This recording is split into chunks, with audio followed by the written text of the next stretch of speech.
रहे थे on the basis of अच्छा हाँ, availability. Classification of elements we were doing ना। चलो जल्दी भागते हैं हम, ठीक है, टाइम नहीं है, कम समय है, जल्दी जल्दी निपटाते हैं। सो आखिरी क्लासिफिकेशन बचा हुआ है on the basis of mobility.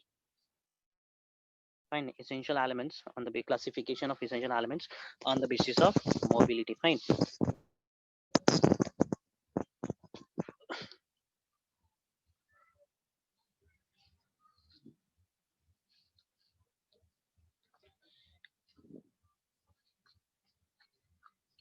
Classification of elements on the basis of mobility in the plant body. है ना, प्लांट के अंदर एलिमेंट्स का मूवमेंट हो रहा है कि नहीं, फाइन, उसके बेसिस पे। उसके बेसिस पे देखेंगे तो दो एलिमेंट एग्जिस्ट करता है प्लांट की बॉडी में, immobile and mobile elements. with respect to these elements can be of two type, can be categorized into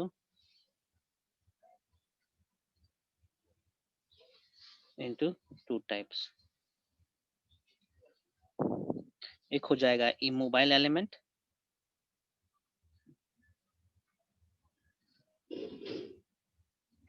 है ना। इमोबाइल एलिमेंट वो एलिमेंट है जो कि मोबाइल नहीं है, मूव नहीं कर सकता प्लांट बॉडी में एक जगह से दूसरी जगह, ठीक ना।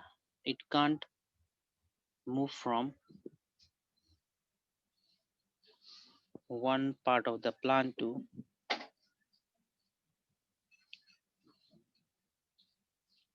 अनदर पार्ट, ठीक है। और ये सब जनरली स्ट्रक्चरल कंपोनेंट होते हैं। These elements are generally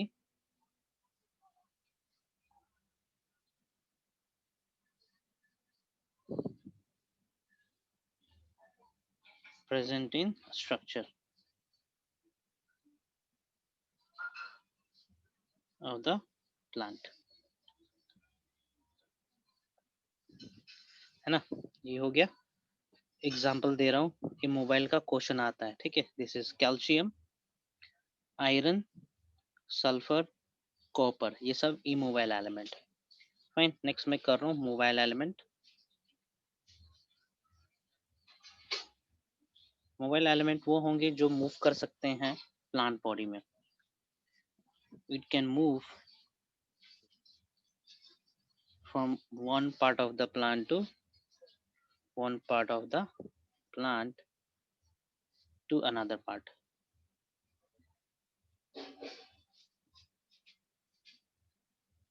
fine. ये मूव कर सकता है और जनरली मूवमेंट होता है ओल्डर पार्ट से न्यूअर पार्ट में। जनरली द मूवमेंट occurs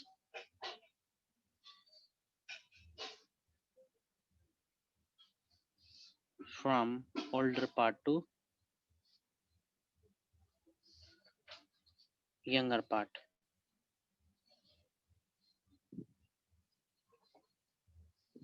है ना। इसका एग्जांपल दे रहा हूँ, क्वेश्चन आता है यहाँ से मूवेबल और इमूवेबल से।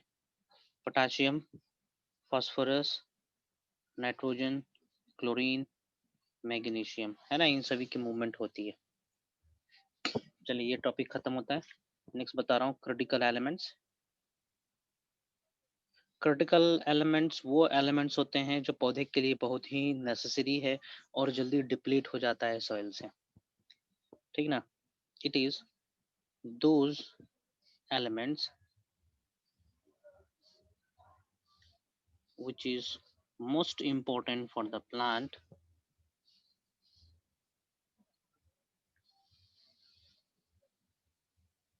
और जल्दी खत्म हो जाता है and depletes quickly,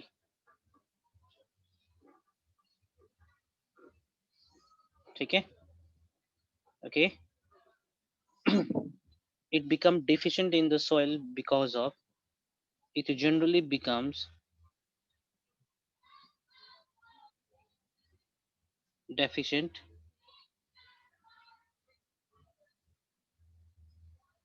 in the soil due to leaching. Leaching का मतलब समझते हैं? लीचिंग के चलते या फिर withdrawal by the plant.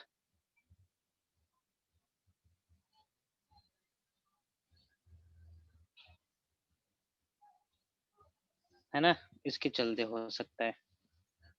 ठीक है, एग्जाम्पल दे रहे हैं वो एलिमेंट के जो जल्दी डिप्लीट हो जाते हैं, जो क्रिटिकल एलिमेंट्स हैं, that is N, P and K, nitrogen, phosphorus and potassium. और ध्यान देंगे, these three elements are also known as complete elements. These three elements are also known as complete fertilizer, है ना। हम लोग जो फर्टिलाइजर डालते हैं खेतों में, वो उसके अंदर रहता है नाइट्रोजन, फास्फोरस और पोटेशियम ज्यादातर। Fine. Its absence leads to sink का क्या मतलब है? डिफिशियंसी। हाँ हाँ, किसका? सिंक। क्या क्या, किसके मतलब? सर रचना लीचिंग। फिर से पूछेंगी? अच्छा, लीचिंग। लीचिंग कहने का मतलब जमीन के अंदर चला जाना। ठीक है, लीचिंग वाटर पर्कुलेट करता है, लीच करता है, धीरे धीरे सोखते जाता है अंदर। फाइन, वो नीचे जब वाटर का पार्ट बन जाएगा, वाटर टेबल का पार्ट बन जाएगा। लीचिंग कहने का मतलब रिस्क के नीचे चला जाना, दैट इज कॉल्ड लीचिंग।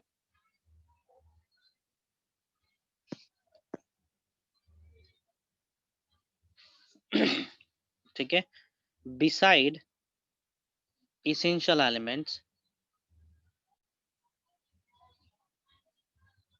है ना, कुछ एलिमेंट्स ऐसे होते हैं जो लिमिटेड पौधे के अंदर पाया जाता है और उन सभी को कहा जाता है beneficial elements. Besides essential elements, some elements are found in limited plant and has important role.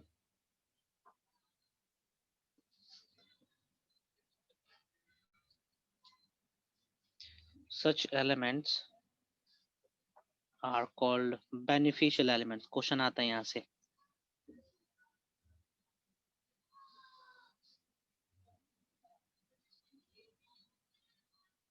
है ना, उसको बेनिफिशियल एलिमेंट कहेंगे। जैसे कि सोडियम, है ना, ये बेनिफिशियल एलिमेंट है किसके लिए? C4 प्लांट के लिए और केम प्लांट के लिए। इट एक्टिवेट्स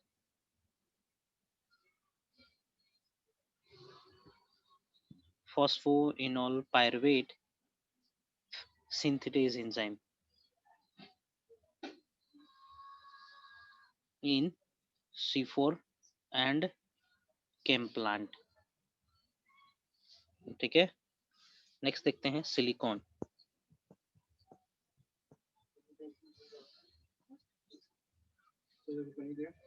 ठीक है, it is required for the strengthening of cell wall of grass. It provides strength in grass। ठीक है, नेक्स्ट कोबाल्ट। ठीक है, it is the part of leghaemoglobin और ये कहाँ पाया जाएगा? सर C4 कौन सा लीग प्लांट होता है? हीमोग्लोबिन। C4 प्लांट हो जाएगा तुम्हारा शुगर केन, क्रैंज एनाटोमी जिसमें होता है। थैंक यू ठीक है, पढ़ेंगे C4 प्लांट हम लोग फोटोसिंथेसिस वाला चैप्टर में पढ़ेंगे। शुगर केन आ जाएगा उसमें, है ना, मेज वगैरह आएगा, राइस आएगा, पेडी आता है, ये सब आते हैं। It is the part of league haemoglobin है ना, फाउंड इन लेग्यूम प्लांट। ये सब कुछ बेनिफिशियल एलिमेंट्स हो गए। और एक एग्जांपल दे रहा हूँ, सिलीनियम,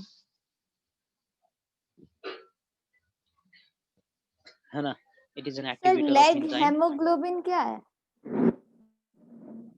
लेग हेमोग्लोबिन लेग्यूमिनस के अंदर पाया जाने वाला हीमोग्लोबिन का तरह एलिमेंट जो ऑक्सीजन को डिप्लीट करता है, ऑक्सीजन को कैरी करता है, इसको लेग हेमोग्लोबिन कहते हैं। Found in brassica species.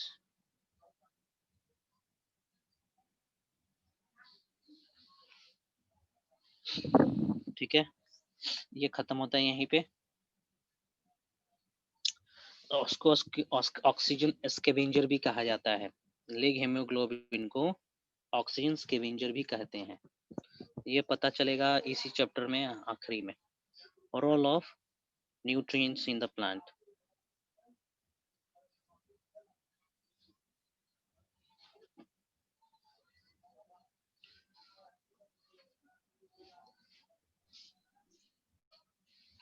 ठीक है, तो इस रोल को हम एक्सप्लेन करेंगे एनसीईआरटी से। यदि आपके पास एनसीईआरटी है तो टिक इट आउट ना, उसी से डील करते हैं हम लोग। फाइन।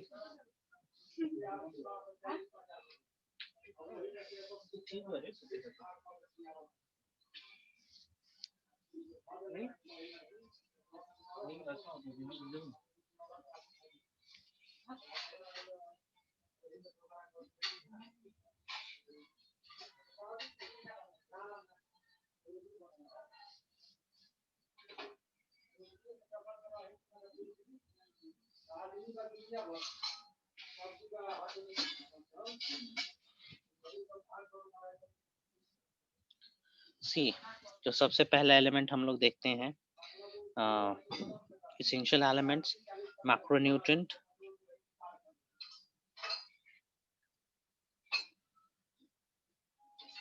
है ना, मैक्रोन्यूट्रिएंट देते हैं नाइट्रोजन। फाइन, नाइट्रोजन का जो एब्जॉर्प्शन होगा वो होता है NO3 के माध्यम, NO3 के फॉर्म में। ठीक है, नाइट्रेट के फॉर्म में होता है, ध्यान देंगे।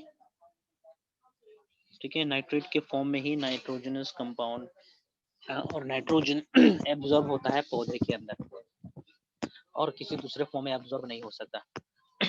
फाइन, दोस्त some plant also takes up NO2 minus and NH4 plus। ये बहुत रेयर प्लांट्स होते हैं जो नाइट्राइट और अमोनिया को भी एब्जॉर्ब कर पाते हैं। Otherwise majority of the plant absorb nitrogen in the form of NO3 minus, nitrate के फॉर्म में करते हैं। Fine, nitrogen is required by all plants.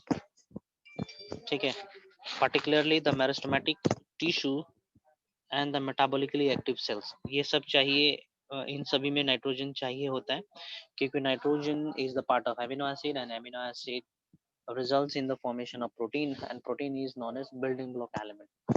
तो कहीं पे भी नए सेल्स का फॉर्मेशन होना होता होगा या फिर सेल डिवीजन करना है तो वहां पे नाइट्रोजन चाहिए ही चाहिए। ठीक है, nitrogen, beside this nitrogen is the major component of nucleic acid, vitamins and hormones. चलिए आगे बढ़ते हैं। फास्फोरस, ठीक है, नेक्स्ट इज फास्फोरस। फास्फोरस का एब्जॉर्प्शन जो होगा सोइल से in the form of phosphate ion H2 PO4 minus के फॉर्म में, या फिर HPO4 2 माइनस के फॉर्म में एब्जॉर्प्शन हो सकता है।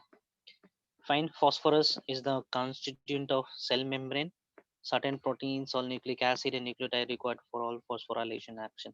पढ़ेंगे जरा खुद से ही, आपके पास एनसीईआरटी है, जल्दी से पढ़ो। जो कुछ समझ में नहीं आ रहा जल्दी जल्दी पूछेंगे। कम ऑन, फास्फोरस के बारे में पढ़ो, कुछ क्वेश्चन होगा जल्दी से पूछो, फिर पोटेशियम पे आओ, कैल्शियम पे आओ, मैग्नीशियम पे आओ। कम ऑन, खुद से करेंगे। I am here to tell you.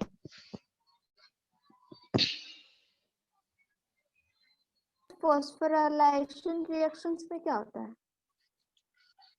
Phosphorylation reaction कहने का मतलब होता है एटीपी बनाने वाले रिएक्शन। फाइन, यदि एडीपी से एटीपी बनता है तो उसको कहते हैं कि फॉस्फोराइलेशन हो रहा है। एडीपी इनऑर्गेनिक फॉस्फेट के साथ कंबाइन होके एटीपी बनाता है, तो कहते हैं कि फॉस्फोराइलेशन रिएक्शन हुआ। सर और एक बार बता दीजिए तो, हाँ, बोलो। फॉस्फोराइलेशन रिएक्शन, ये फॉस्फोराइलेशन रिएक्शन और एक बार बता दीजिए तो। फॉस्फोराइलेशन, हाँ, यस सर। फॉस्फोराइलेशन रिएक्शन कहने का मतलब होता है एटीपी का फॉर्मेशन होना। Yes sir. Is the process of formation of ATP from ADP. ठीक है, उसको कहते हैं यस सर। फॉस्फोराइलेशन। ये दो प्रकार का होता है, oxidative phosphorylation and substrate level phosphorylation. Substrate level phosphorylation कहने का मतलब होता है तुरंत एटीपी बन जाना। कोई एक मटेरियल, एक सब्सटेंस दूसरे सब्सटेंस में कन्वर्ट होने जा रहा है, तो उसी के दौरान एटीपी का भी फॉर्मेशन हो जाना। ठीक है, उस स्टेप को कहेंगे हम लोग substrate level phosphorylation. Yes sir.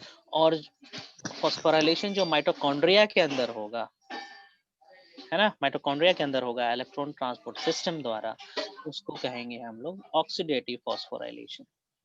Okay, now ठीक है, नेक्स्ट करेंगे।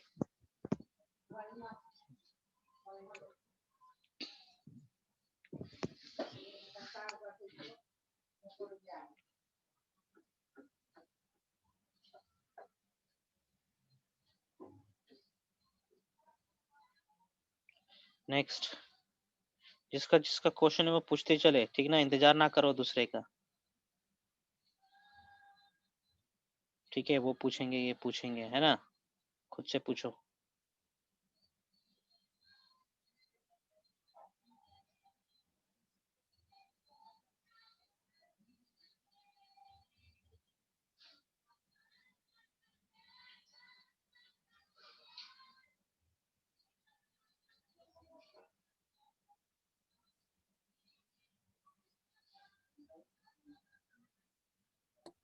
एनायन कैटायन बैलेंस का क्या मतलब है?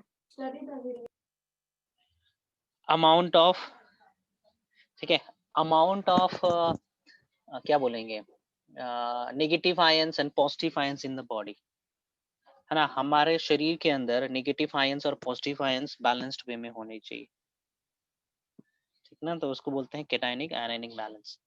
नेगेटिव चार्ज पॉजिटिव चार्ज दोनों बैलेंस्ड होने चाहिए। सर टर्जिडिटी ऑफ सेल्स क्या है?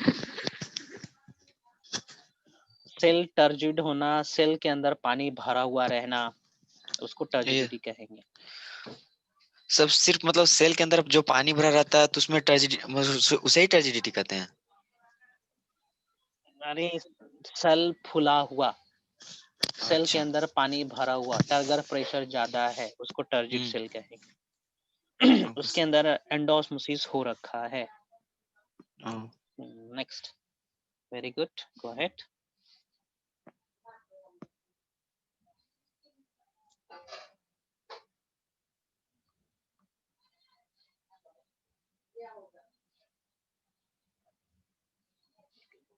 कमान आप दूसरा भी क्वेश्चन पूछ सकते हो, मतलब जरूरी नहीं है कि पहले कैल्शियम फास्फोरस ही करें, सल्फर आयरन कहीं से कोई पूछना चाहो, यदि पढ़ चुके हो पहले वाला तो दूसरे वाले पढ़ो, आप दूसरे का इंतजार ना करें, चलते जाए।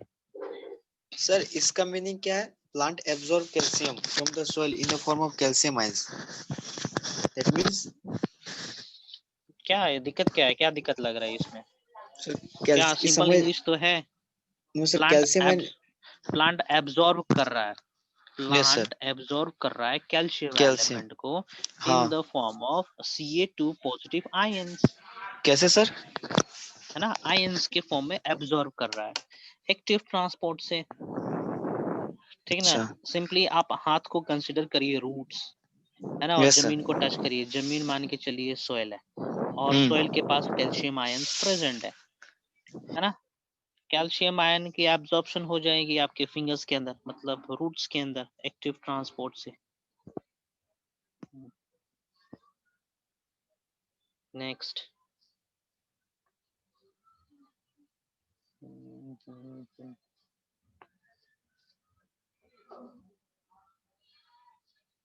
So, mitotic स्पिंडल में कैल्शियम कैसे यूज होता है?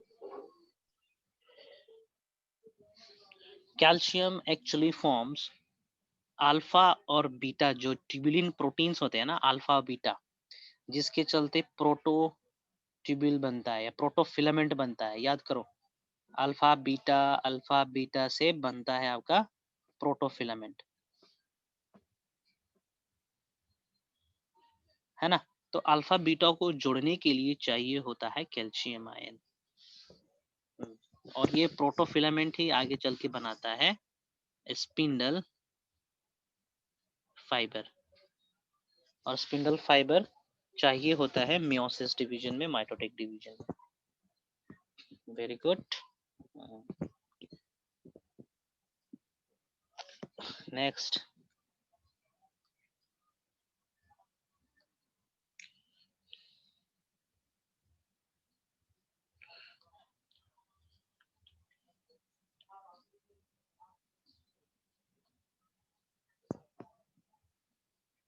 सर डाइवेलेंट क्या है?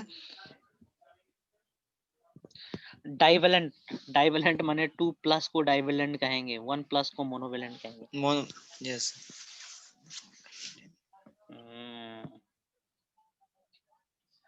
Very good.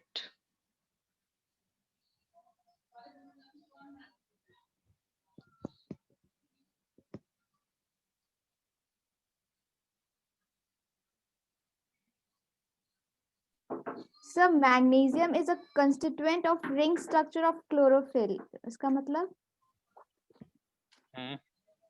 क्लोरोफिल का सेंट्रल एलिमेंट है, क्लोरोफिल का ये सेंट्रल एलिमेंट है मैग्नीशियम आयन, यस ठीक है। Sir. It is made up of porphyrin rings, ठीक ना। तो पोरफायरिन रिंग्स कुछ इस तरीके से होता है ना। ये रिंग्स है, ये रिंग है, ये रिंग है, ये रिंग है ना। सर तो इन स्क्रीन चारों शेयर रिंग नहीं को है। पकड़ के रखता है मैग्नीशियम आयन। क्या क्या स्क्रीन नहीं दिख रहा है। स्क्रीन शेयर नहीं है? ओके, अभी करते हैं अंकित, चिंता मत करो। ये लो, ठीक ना, इस तरीके से। चलो इसको हम एक डिजिटल डायग्राम से भी दिखाते हैं, स्ट्रक्चर ऑफ क्लोरोफिल। ये क्लोरोप्लास्ट आ गया।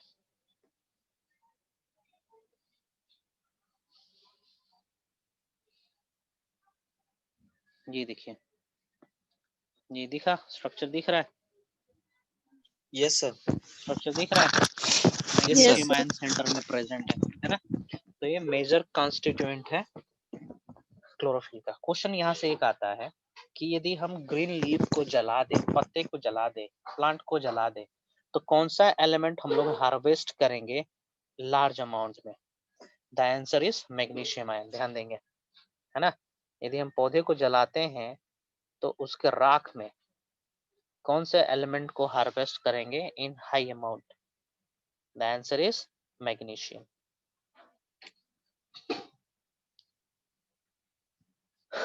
नेक्स्ट,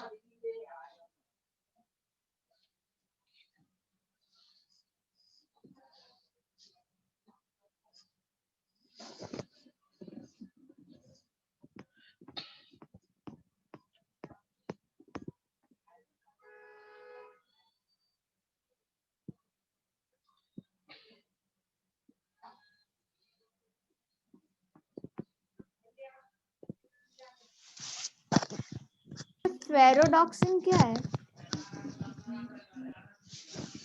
ओके, फेरोडॉक्सिन कंपाउंड है और क्या, ठीक है। It is an important constituent of a protein involved in the transfer of electrons like ferredoxin and cytochromes. They are electron carriers. Cytochromes और ferredoxin simply समझेंगे कि ये electron carriers हैं. They are metals. They can carry electrons. Next. Sir, coenzyme भी एक compound है। Yes, हाँ बोलो।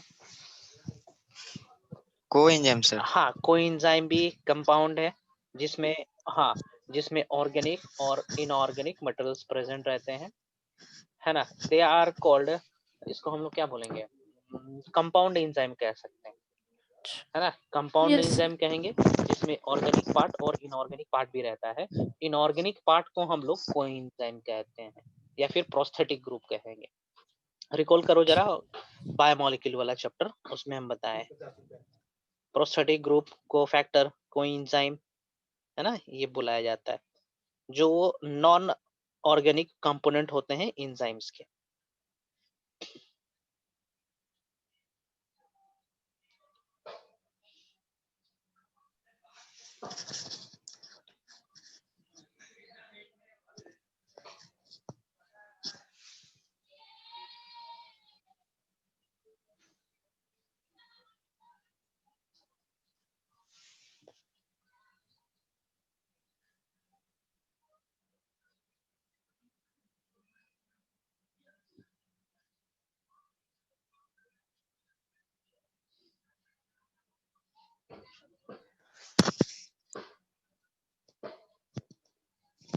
सर प्लांट्स आयरन को कैसे मतलब ऑब्टेन करता है फेरिक आयंस के फॉर्म में? प्लांट्स आयरन को कैसे ऑब्टेन करता है फेरिक आयंस के फॉर्म में? हाँ, it's obtain in the form of ferric ion Fe3 positive ion. ये रहा रूट, है ना, ये रहा रूट, इसके बगल में Fe3 पॉजिटिव आयंस प्रेजेंट है। फाइन। तो यस इस Fe3 पॉजिटिव को अंदर की ओर लिया जाएगा एक्टिव ट्रांसपोर्ट से, है ना। ये जो मान के चलिए सेल है, फाइन, ये सेल है किसका, रूट का, फाइन। तो इसके अंदर पोर प्रेजेंट होंगे, PORE, है ना। That pore will allow the entry of Fe3 positive inside it, है ना। कोई ढो के नहीं ले जाता, ये Yes, sir. डिसॉल्व रहते हैं सोइल में, एक्वस कंडीशन में रहते हैं ये सब elements, fine. Yes yes sir. Aqueous condition में है तो घूमते रहते हैं जड़ के आसपास, ठीक है। और उनके पास गेटवे रहता है पार्टिकुलर एलिमेंट्स को एंट्री करने के लिए, एग्जिट आउट करने के लिए, एंटर हो जाता है। क्योंकि ये सब एलिमेंट्स की कमी होती है रूट के अंदर और बाहर हाई कंसंट्रेशन में प्रेजेंट होते हैं। तो डिफ्यूजन क्या कहता है, it is the movement of elements from its higher concentration to lower concentration, आसानी से Yes, एंटर sir. कर जाता है सेल के अंदर, है ना। रूट के पास हायर कंसंट्रेशन में रहता है, सॉरी सोइल में, और रूट के पास कम कंसंट्रेशन में रहता है। नेक्स्ट,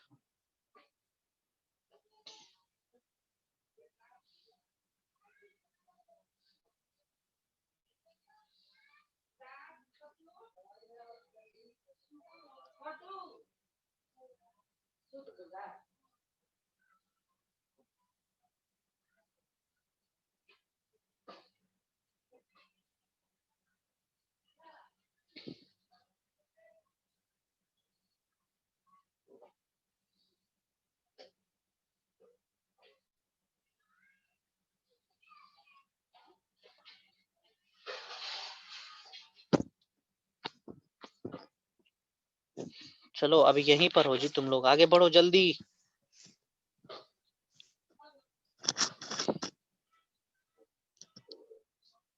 सर ये क्लोरोफिल के फॉर्मेशन में क्यों इम्पोर्ट एसेंशियल है? कौन सा? Iron sir. ओके,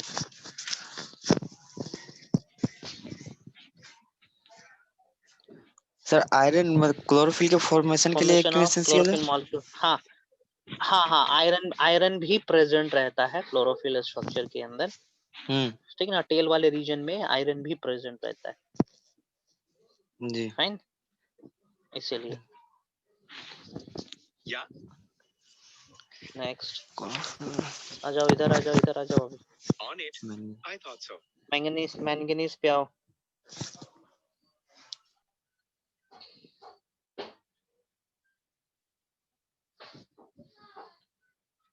बोरोन जो है वो पॉलन जर्मिनेशन में कैसे वर्क करता है? हाँ,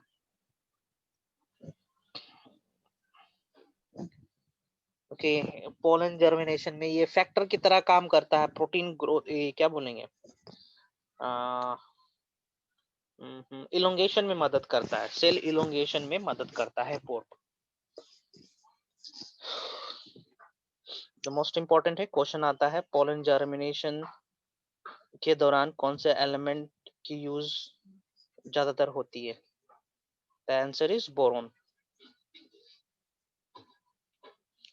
ठीक है, सेल एलोंगेशन में पार्टिसिपेट करता है।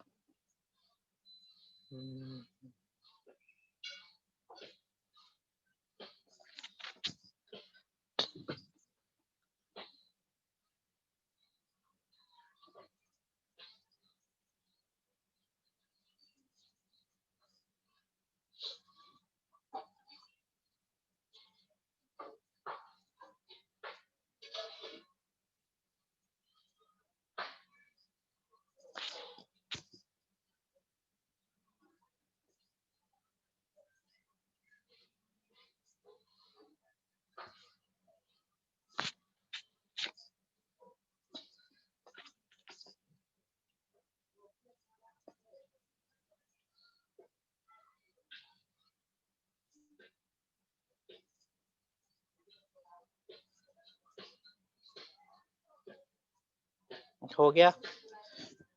कौन कौन मैंगनीज में आएंगे, स्प्लिटिंग ऑफ वाटर कहीं पे लिखा होगा, इंपॉर्टेंट है ये, बहुत ही इंपॉर्टेंट है। क्लोरीन में भी लिखा हुआ है। Yes sir.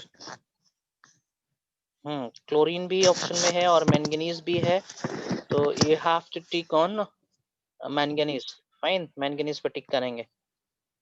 Most appropriate is manganese.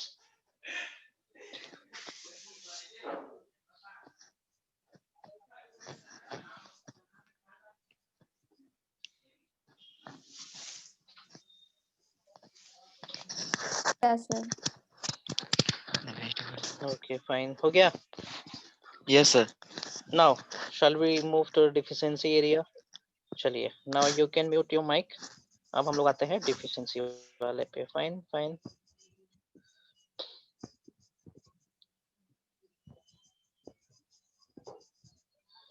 Deficiency of essential elements.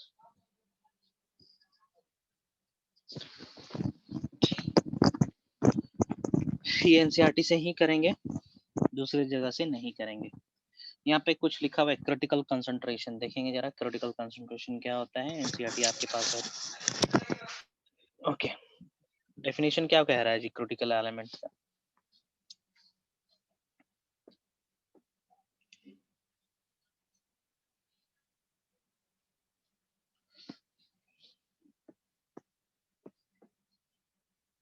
Deficiency of essential elements. Fine, critical concentration क्या है।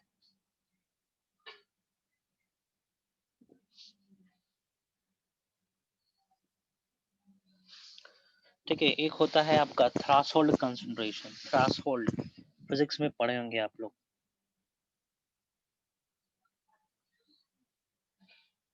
यहाँ पे शब्द आ रहा है क्रिटिकल कंसंट्रेशन। क्रिटिकल कंसंट्रेशन कहने का मतलब होगा कि वो कंसंट्रेशन ऑफ एलिमेंट है ना, यदि इसके नीचे एलिमेंट की कमी हो गई है ना, इसके नीचे यदि एलिमेंट आ रहा है तो प्लांट सफर करने लगेगा डिफिशियंसी डिजीज से,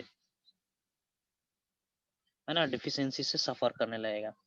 it is the concentration of, it is the concentration of element below this, below which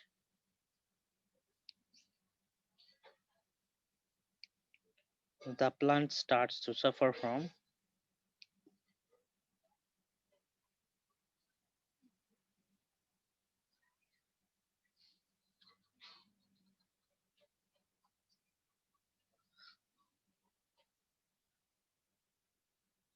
deficiency symptoms, है ना, उसको हम लोग कहते हैं क्रिटिकल कंसंट्रेशन।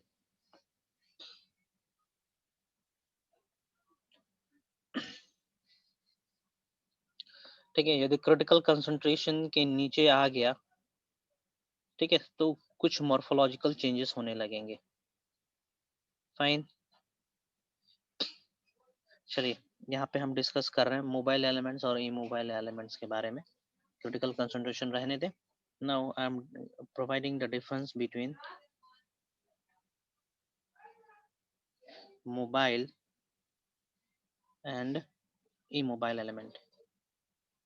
उसी समय करना चाहिए था, छूट गया था, लेकिन यहाँ पे हम कर दे रहे हैं।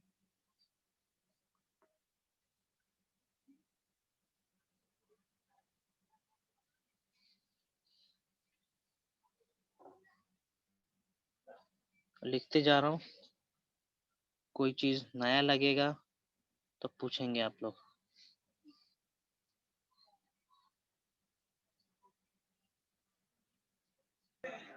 कहाँ से कहाँ मूव करेगा?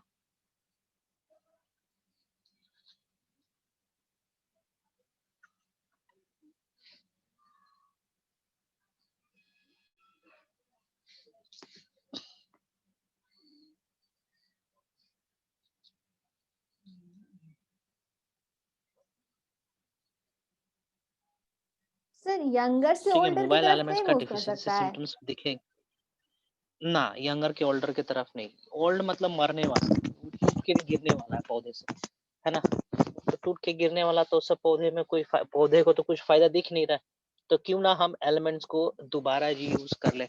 इसीलिए पुराने जगह से नए जगह पे चला जाता है ना। और ये मोस्ट इम्पोर्टेंट, ठीक है। मोबाइल एलिमेंट्स का डिफिशियंसी सिम्टम्स दिखता है पुराने एरिया में पहले, first seen in older leaf, है ना। डिफिशियंसी है तो सबसे पहला डिफिशियंसी तो बूढ़े लोग इनकाउंटर करेंगे ना, नए लोग तो अभी आए नहीं है, ठीक है। तो मोस्ट इम्पोर्टेंट है, it's deficiency first seen in young leaf. Important है, क्वेश्चन यहाँ से आता है।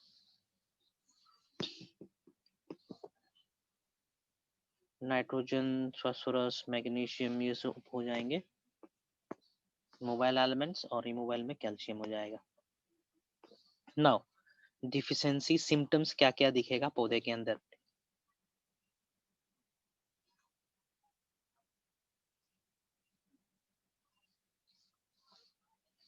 डिफिशियंसी सिम्टम्स देखते हैं पौधे के अंदर। कोई एलिमेंट की कमी होने के चलते क्या क्या डिफिशियंसी से सफर करेगा, ठीक है। देखते हैं, क्लोरोसिस से सफर कर सकता है। Chlorosis that is yellowing of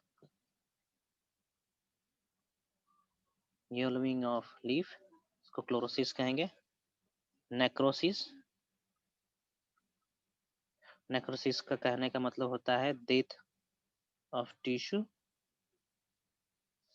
and stunt growth, stunt growth का मतलब होगा growth, stopping of growth, growth ना होना। सेकेंड नंबर में क्या लिखे है? नेक्रोसिस। ठीक है, हाँ, NECROSIS, necrosis.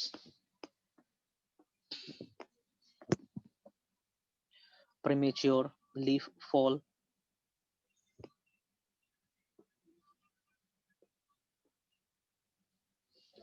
premature fall of leaf and bud,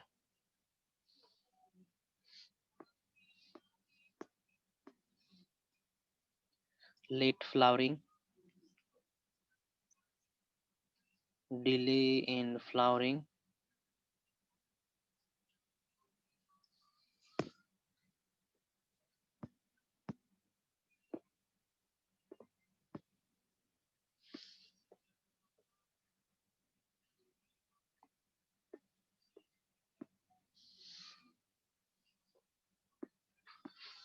चलिए आते हैं हम लोग क्लोरोसिस पे।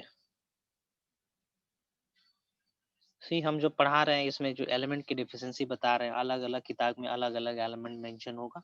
सो ये फॉलो करें या फिर कोई स्टैंडर्ड बुक से फॉलो करेंगे, ठीक है। क्लोरोसिस का मतलब तो मैं बता चुका हूँ, है ना। Occurs due to deficiency of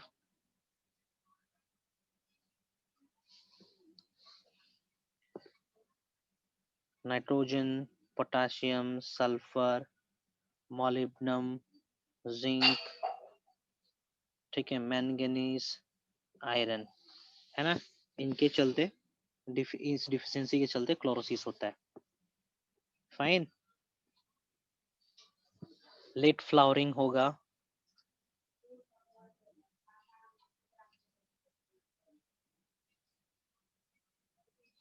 due to deficiency of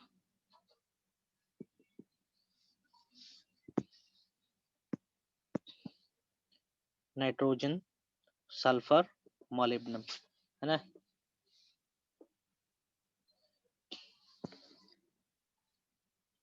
deficiency of nitrogen, phosphorus, sulfur, molybdenum leads to inhibition of cell division.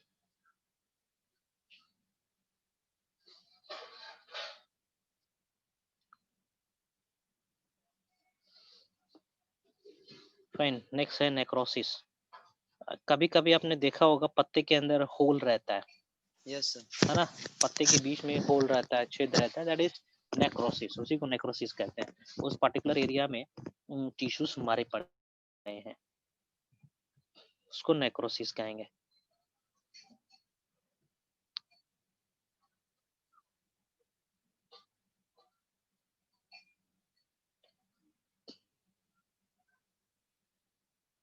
है ना, इन सभी की कमी के चलते नेक्रोसिस होता है। खत्म होता है यहाँ पे। नाउ आते हैं टॉक्सिसिटी पे। टॉक्सिसिटी कहने का मतलब हानिकारक होना, और टॉक्सिसिटी ज्यादातर होता है माइक्रोन्यूट्रिएंट के चलते, है ना, due to slight change in the concentration of micronutrient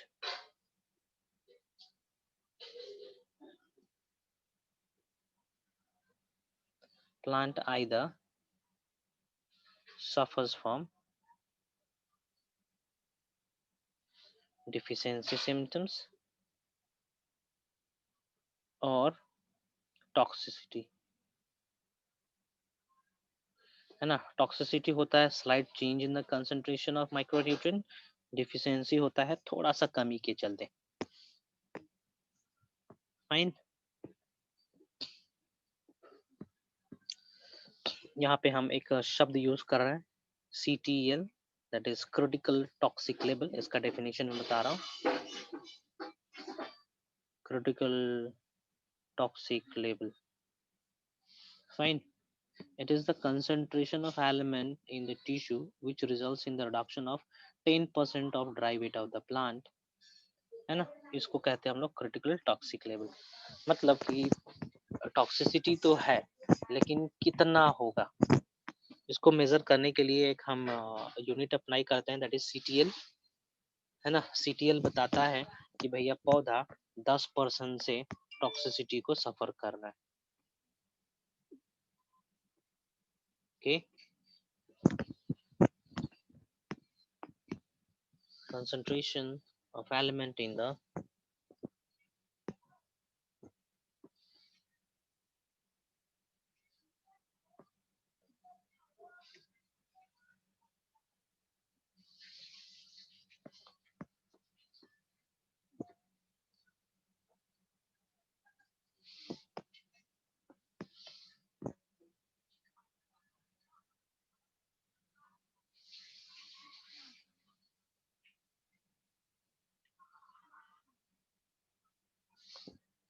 याद रखेंगे, reduction in 10% dry weight of plant. It is very difficult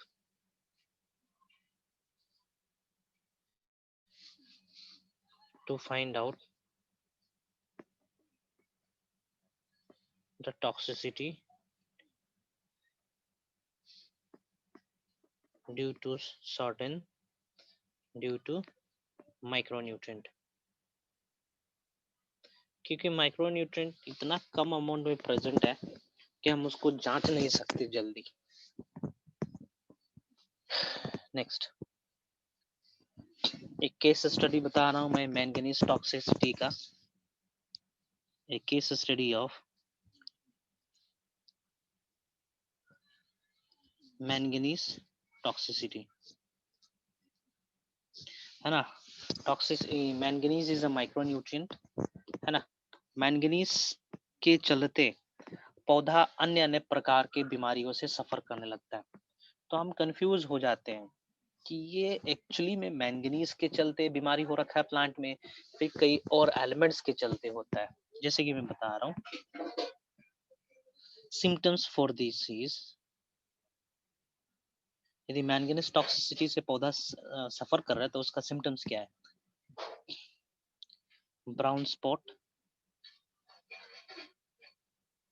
surrounded by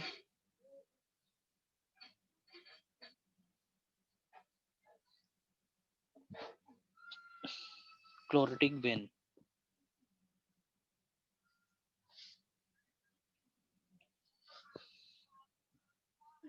ठीक ना, ये सिम्टम्स हो गया। और यहाँ ध्यान से सुनेंगे, due to manganese toxicity, manganese की टॉक्सिसिटी के चलते पौधे के अंदर 3 एलिमेंट्स की डिफिशियंसी होने लगती है, ठीक है। Due to manganese toxicity there is induction in the,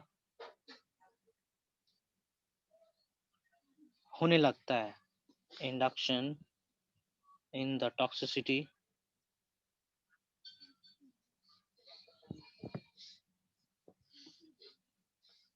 deficiency iron, magnesium, calcium. भैया टॉक्सिसिटी तो था मैंगनीज का, लेकिन इसके चलते पौधा सफर करने लगता है deficiency of iron, manganese and calcium. अब ये जो ब्राउन स्पॉट आया था क्लोरेटिक वेन के साथ, ये किसके चलते हो रहा है, ये हम पता नहीं लगा पाते।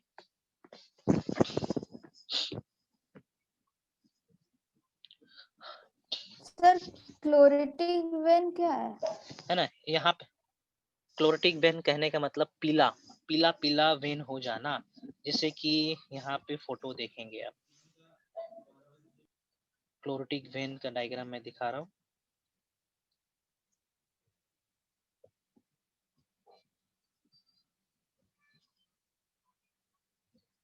जैसे कि आपने देखा होगा भिंडी के पत्ते में पीला पीला हो जाना, उसको हम लोग कहते हैं क्लोरेटिक वेन। यहाँ पे ये देखो दिख रहा है ना, इसको क्लोरेटिक वेन कहेंगे, पीला पीला हो जाना। ओके, भिंडी में ज्यादातर दिखता है। Yellow vein Mosaic virus YVMV, इसके चलते ये देखो, इसको क्लोरेटिक वेन कह सकते हैं। जो वेन होगा वो पीला होने लगा है, क्लोरोसिस होने लगा, क्लोरोफिल का प्रोडक्शन नहीं हो रहा वहां पे, है ना। और जो क्लोरोसिस हुआ है ना, वो क्लोरोसिस हुआ है because of deficiency of iron, magnesium and chlorine. Note कर लेंगे यहाँ पे, नोट करेंगे, the chlorosis occurred due to deficiency of iron, calcium and magnesium, ना कि मैंगनीज की टॉक्सिसिटी के चलते। तो भैया ये हुआ कैसे, हम तो पढ़ रहे थे मैंगनीज, है ना। एक्चुअली करता क्या है, manganese competes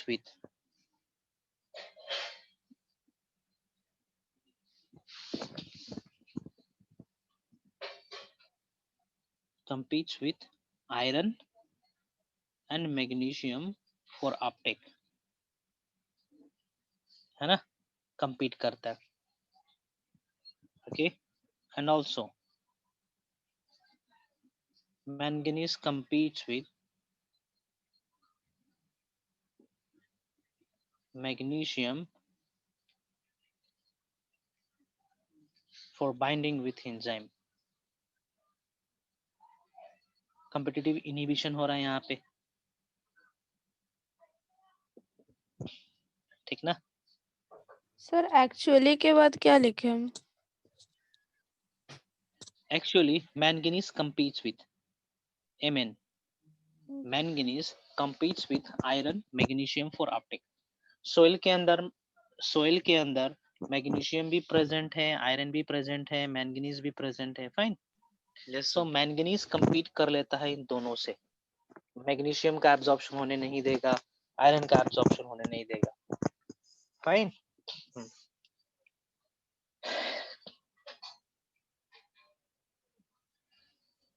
manganese also inhibit the calcium transport in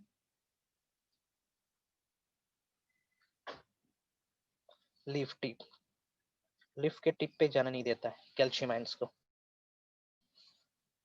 है ना. तो मैंगनीज डायरेक्टली क्लोरोसिस नहीं करता है, इनडायरेक्टली करता है. फाइन. आगे बढ़े.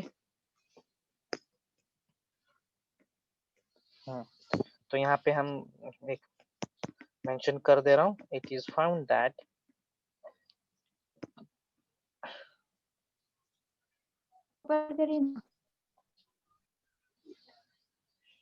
it is found that the toxicity of मतलब ज्यादा हो जाएगा यदि माइक्रोन्यूट्रिएंट ज्यादा हो जाएगा. Toxicity of micronutrient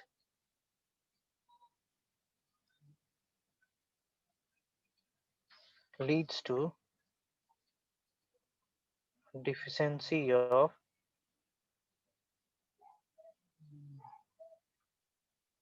macronutrient.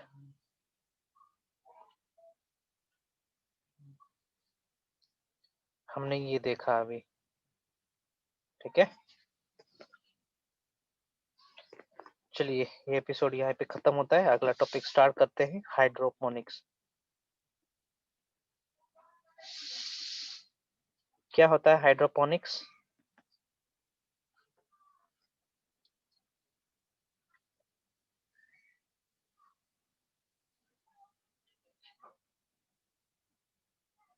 क्या होता है जी hydroponics?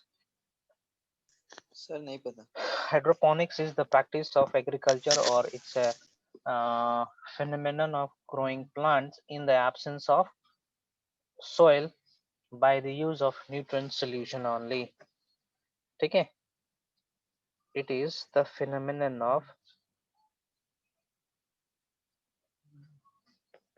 of growing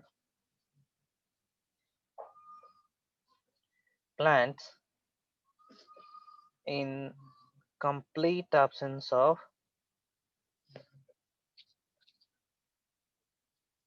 soil and in the presence of nutrient solution.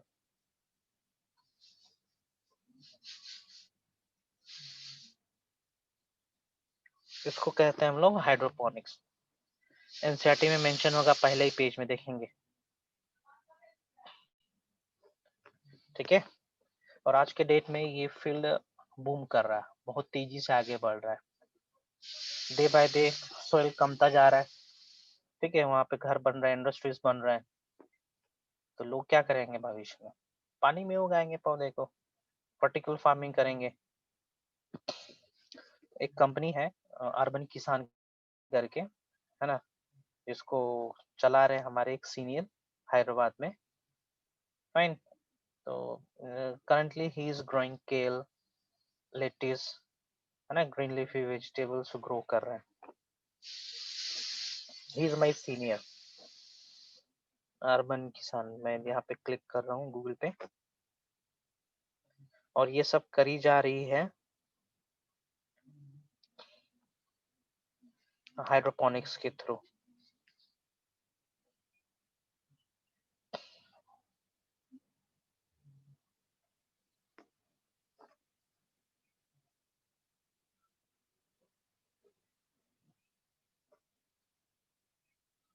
कहाँ गए मिस्टर साइरन?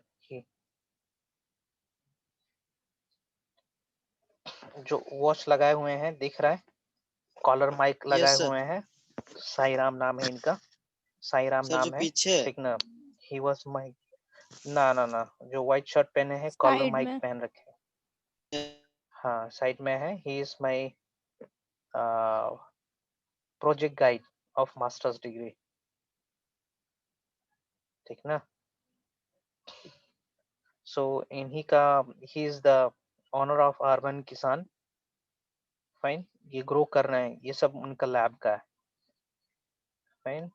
हैदराबाद में जो हाईटेक सिटी है, हाईटेक सिटी कहने का मतलब शहर का जो सबसे महंगा एरिया होता है ना, वहाँ पे एस्टेब्लिश है। उसमें ये सब ग्रो किया जा रहा है हाइड्रोपोनिक्स माध्यम से।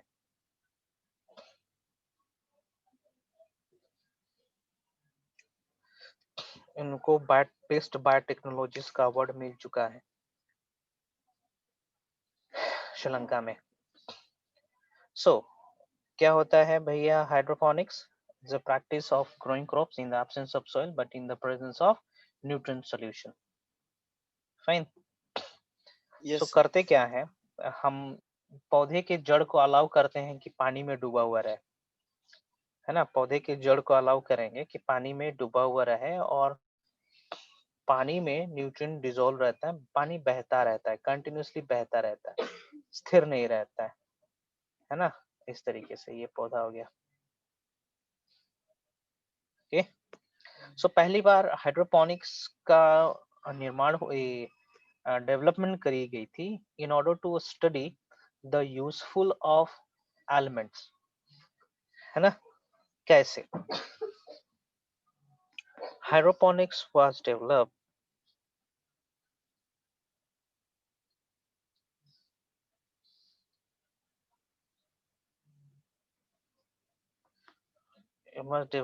in order to study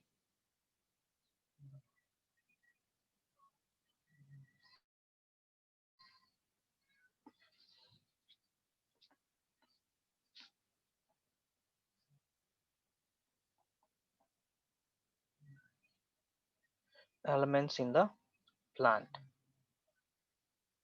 बाद में चल के ये कमर्शलाइज हो गया। Later this technology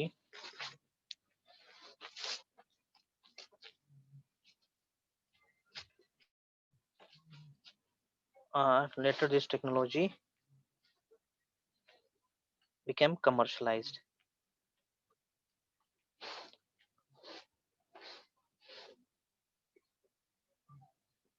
become commercialized,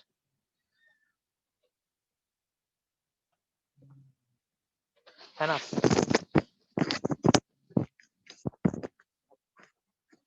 तो कैसे इस हाइड्रोपोनिक्स का इस्तेमाल किया जा रहा था एलिमेंट्स का इफेक्ट को स्टडी करने के लिए। ध्यान से सुनेंगे।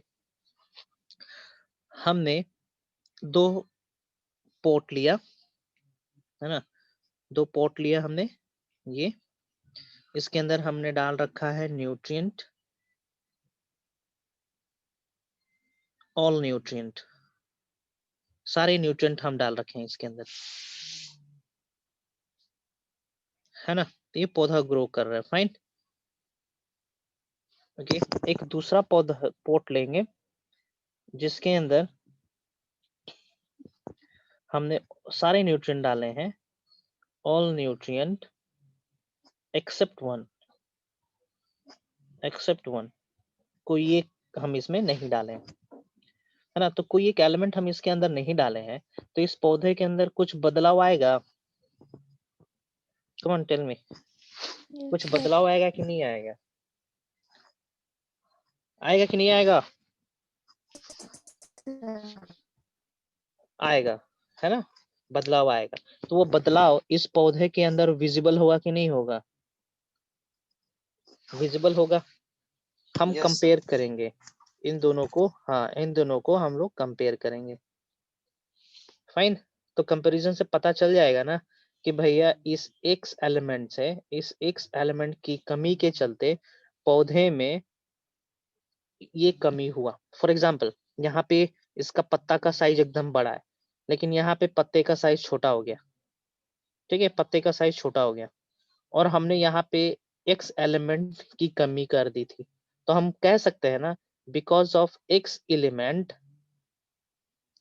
Leaf size becomes small,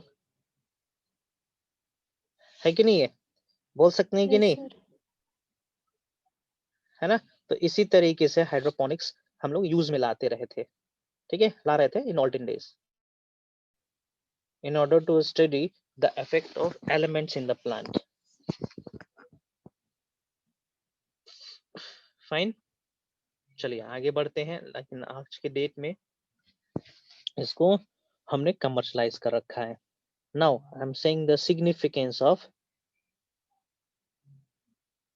significance of hydroponics.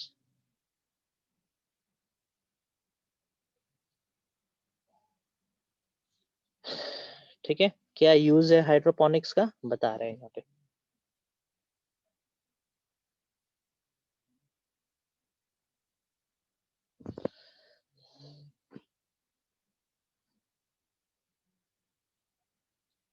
overcome the dry,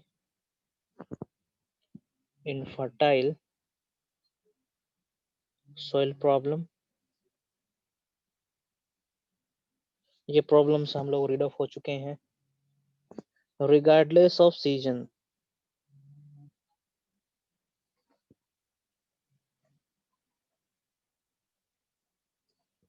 tomato, seedless cucumber,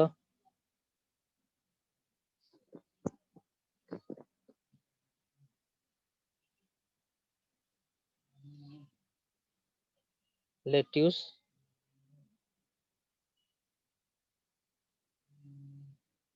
grown at commercial level। ठीक है, कमर्शियल लेवल पे हम इसको ग्रो कर रहे हैं। नेक्स्ट,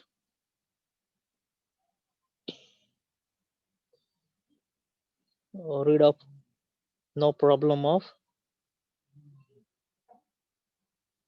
सोइल पैथोजन, कोई बीमारी का टेंशन नहीं है। नो वीडिंग रिक्वायर्ड, घास फूस निकालने का कोई प्रॉब्लम नहीं है, क्योंकि घास उगेगा ही नहीं इसके अंदर। पीएच चेंज कर सकते हैं, ठीक है, ये सब बेनिफिट है हाइड्रोपोनिक्स का।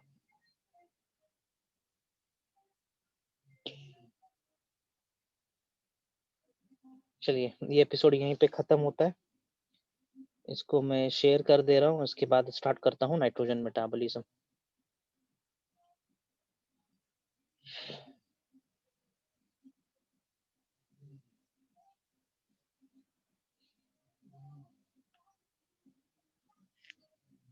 बहुत ही इंपॉर्टेंट टॉपिक है इस चैप्टर का, नाइट्रोजन मेटाबॉलिज्म। लंबा चौड़ा टॉपिक है, स्टार्ट करते हैं आज। देखिए कितना दिन तक चलता है।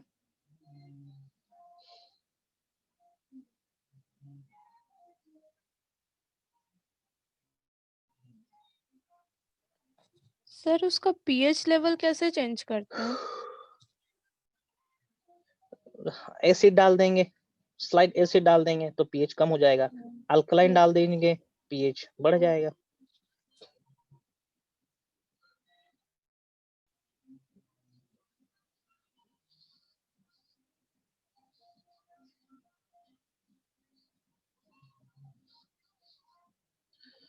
ग्यारह 12 2B।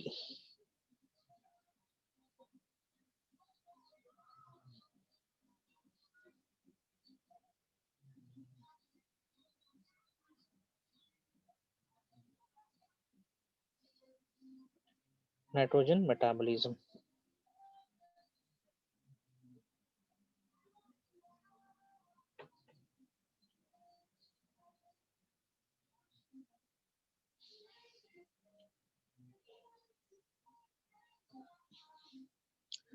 ठीक है, नाइट्रोजन मेटाबॉलिज्म हम देखेंगे नाइट्रोजन का absorption and use.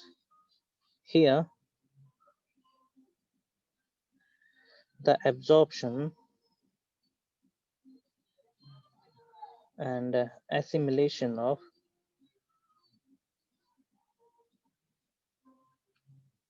nitrogen is studied, है ना। इस सेक्शन के अंदर हम ये स्टडी करेंगे, ठीक है। इन atmosphere what is the condition of, what is the concentration of nitrogen, the concentration of nitrogen is how much, 70% है क्या, है कि नहीं है? सर It is the, हाँ, it is the critical element बताया था, since it is easily absorbed by plant, जल्दी deplete हो जाता है, है ना। Okay, so nitrogen is absorbed by plant in which form, किस फॉर्म में, ट्रेट नाइट्रेट फॉर्म में, ठीक है, नाइट्रेट फॉर्म में, ध्यान देंगे नाइट्रेट फॉर्म में अब्सॉर्ब करता है। नाइट्रेट फॉर्म में और अमोनिया के फॉर्म में बहुत कम प्लांट अब्सॉर्ब करते हैं। So the question arises, how the atmospheric nitrogen, atmospheric nitrogen, ATMOSPHERIC, atmospheric nitrogen convert into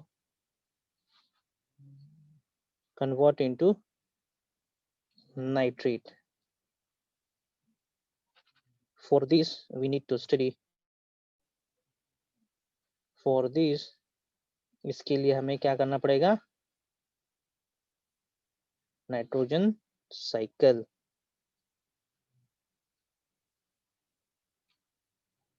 fine. तो यहाँ पे मैं नाइट्रोजन साइकिल का डायग्राम बना रहा हूँ। This is atmospheric nitrogen,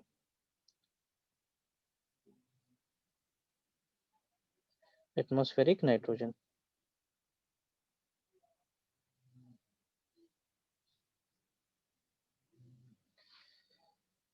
fine. Atmospheric nitrogen सबसे पहले कन्वर्ट होता है अमोनिया में, इसको हम लोग कहते हैं nitrogen fixation. The conversion of nitrogen compound into ammonia is called nitrogen fixation. क्या कहेंगे इसको, nitrogen fixation.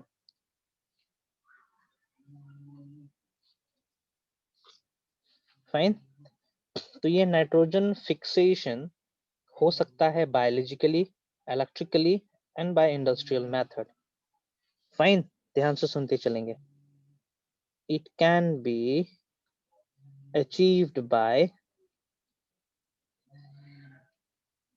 achieved by industrial method,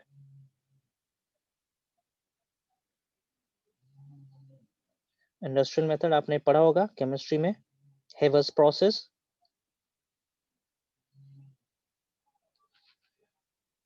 thundering method, thundering से, लाइटनिंग के चलते भी होता है, और बायोलॉजिकली भी, 3 माध्यम से हो सकता है, ठीक ना। क्या हो सकता है, एटमॉस्फेरिक नाइट्रोजन का कन्वर्जन हो सकता है अमोनिया में, फाइन, 3 माध्यम से, फाइन। इसको हम लोग क्या कहेंगे, नाइट्रोजन फिक्सेशन कहेंगे, ओके। इसको हम लोग कहेंगे नाइट्रोजन फिक्सेशन, ध्यान से सुनेंगे। नाउ आगे क्या, आगे ये जो अमोनिया है इसका नाम क्या हो जाएगा, अमोनिया, है ना। ये अमोनिया सोइल में बना, फाइन, सोइल में बना है, पौधे के अंदर बना है तो ठीक है, सोइल में बना है तो इसको क्या करना पड़ेगा, it has to convert into nitrate, ठीक है।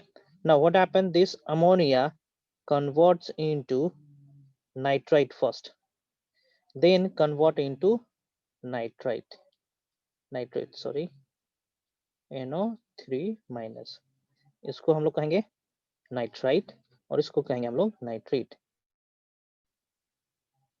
है ना। ओके, इस प्रोसेस को कहेंगे हम लोग नाइट्री नाइट्रिफिकेशन। क्या कहेंगे इस प्रोसेस को? नाइट्री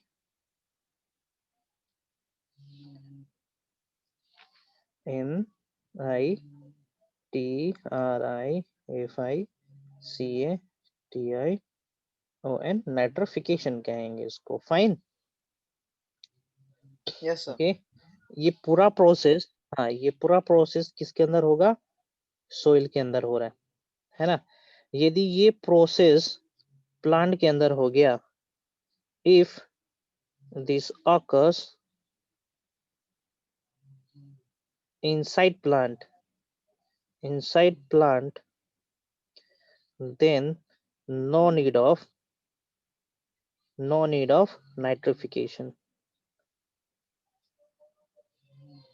फाइन। यदि ये नाइट्रोजन अमोनिया का फॉर्मेशन सोइल के अंदर हो रहा है तो नाइट्रिफिकेशन होने की जरूरत है नहीं, है ना। ये अमोनिया डायरेक्ट इस्तेमाल हो जाएगा अमीनो एसिड बनाने में। यदि अमोनिया का फॉर्मेशन सोइल के अंदर हो रहा है तो इसको कन्वर्ट होना होगा नाइट्रेट के फॉर्म में। नाउ अब मान के चलिए कि सोइल के अंदर हो रहा है नाइट्रिफिकेशन, तो इस नाइट्रेट को कौन एब्जॉर्ब करेगा?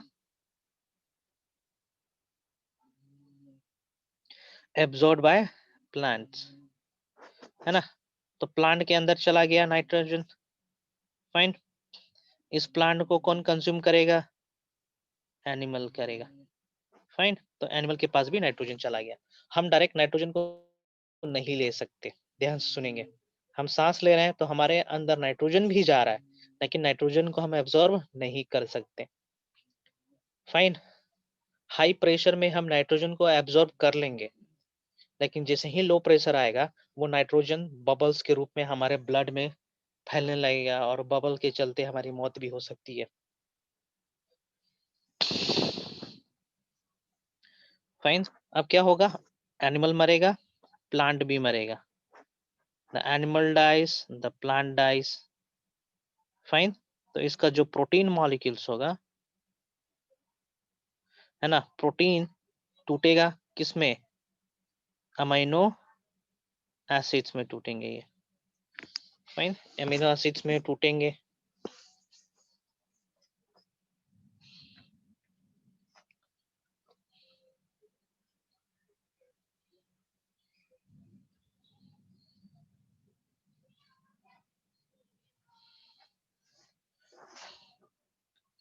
ओके, अमीनो एसिड्स कहाँ गया? ये अमीनो एसिड फर्दर कन्वर्ट होगा अमोनिया में। इस प्रोसेस को हम लोग कहेंगे अमोनिफिकेशन।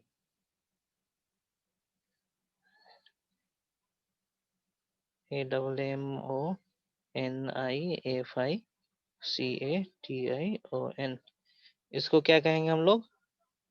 अमोनिफिकेशन कहेंगे। फाइन। अमोनिफिकेशन से अमोनिया में कन्वर्ट हो गया। नाउ अब ये सब एलिमेंट्स, ये तीनों एलिमेंट्स अमोनिया, नाइट्रेट या नाइट्राइट, है ना, दोबारा कन्वर्ट हो सकते हैं किस में? नाइट्रोजन में। एटमॉस्फेरिक नाइट्रोजन में कन्वर्ट हो सकते हैं, गैस में कन्वर्ट हो सकते हैं by the process of denitrification.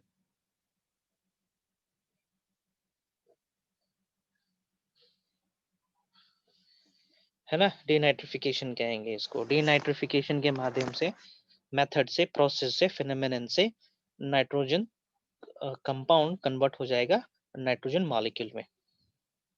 यहाँ पे देखेंगे ये जो नाइट्रेट था, है ना, ये पौधा एब्जॉर्ब कर लेगा, है ना, APSORBED, एब्जॉर्ब बाय प्लांट।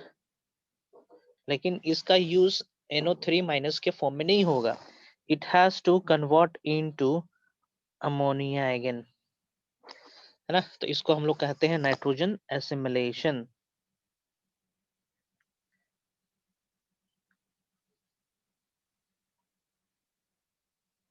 इसको नाइट्रोजन एसिमिलेशन कहेंगे, है ना। और यही अमोनिया पौधा इस्तेमाल करता है एमिनो एसिड बनाने के लिए।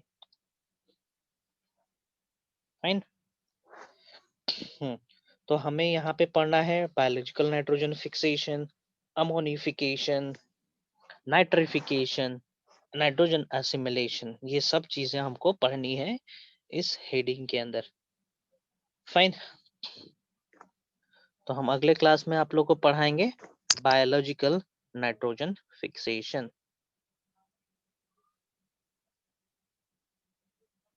Biological nitrogen fixation.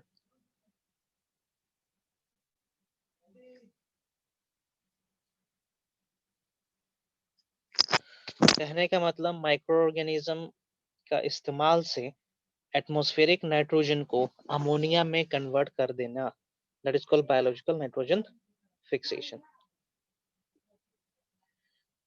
फाइन, तो ये लंबा चौड़ा एपिसोड चलेगा, कोशिश करते हैं अगले क्लास में खत्म करने के लिए। बहुत इंपॉर्टेंट टॉपिक है, क्लास मिस नहीं करेंगे आप लोग, ठीक है।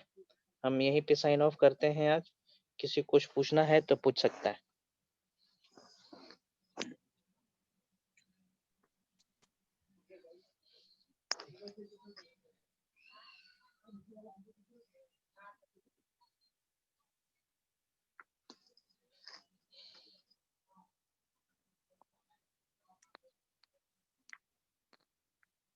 सिर्फ प्लांट डायरेक्ट अमोनिया क्यों नहीं ऑब्जॉर्व कर लेता है, ये नाइट्रेट आयन और ऐसा क्यों बनाता है? हाँ, साइज बड़ा होता है, ठीक ना। NH4 minus sorry NH4 plus या NH3 का साइज इतना बड़ा होता है कि पौधा एक्सेप्ट नहीं कर सकता डायरेक्ट, है ना। तो इसीलिए NO3 माइनस के फॉर्म में एब्जॉर्ब करता है। NO3 माइनस को एब्जॉर्ब करने के लिए पौधे के पास गेटवे है, चैनल है, लेकिन NH4 प्लस को एब्जॉर्ब करने के लिए चैनल नहीं है। नेक्स्ट,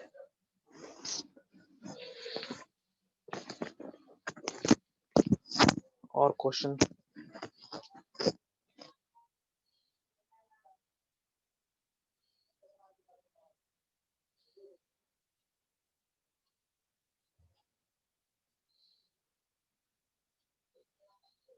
फ्लक्स किसको कहते हैं? FLUX, flux. सर फ्लक्स ना, फ्लक्स कहने का एक वर्ब है ना, जैसे कि क्लोजिंग ओपनिंग बोल रहे हैं ना, उसी का तरह फ्लक्स है। फ्लक्स का मतलब बल्क में कोई भी चीज का आना या जाना, है ना। फिजिक्स के टर्म्स में भी फ्लक्स का मतलब ही ऐसा ही कुछ होता है ना। कोई इमेजिनरी लाइंस का बाहर आना या जाना, है ना, उसको फ्लक्स कहते हैं। मैग्नेटिक फ्लक्स, मैग्नेटिक लाइंस, इस तरीके से होता है।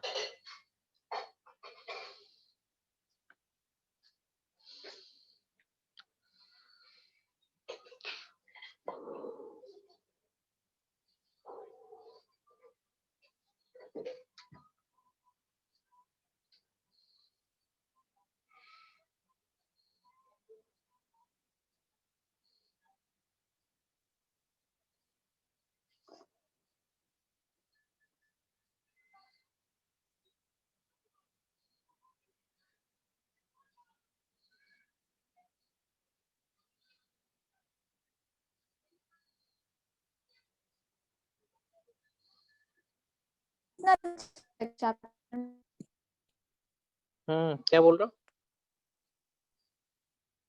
क्या ज्योत्सना, यू आस्किंग समथिंग? इस चैप्टर में कितना दिन और लगेगा इस चैप्टर में, नहीं समझ पा रहे हैं। Yes sir, yes sir. हाँ हाँ ठीक है, नाइट्रोजन फिक्सेशन खत्म, मतलब ये चैप्टर खत्म। तो कोशिश करेंगे अगले क्लास में खत्म करने के लिए, है ना। कुछ स्किप करेंगे, जो ज्यादा जरूरत वाला चीज नहीं है उसको स्किप करेंगे, हटाएंगे।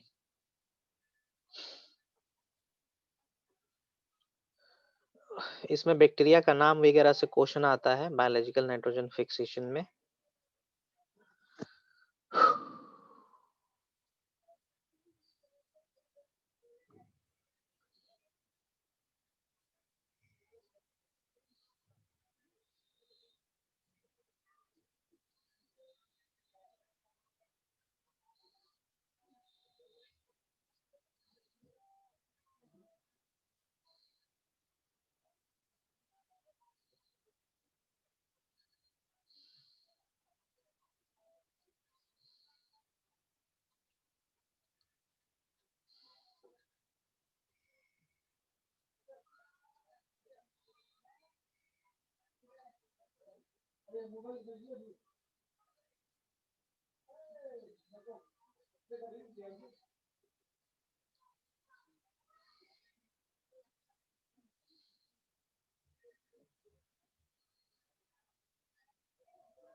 Okay, if you don't have any question, then I'm signing off. We'll meet in the next class. Fine.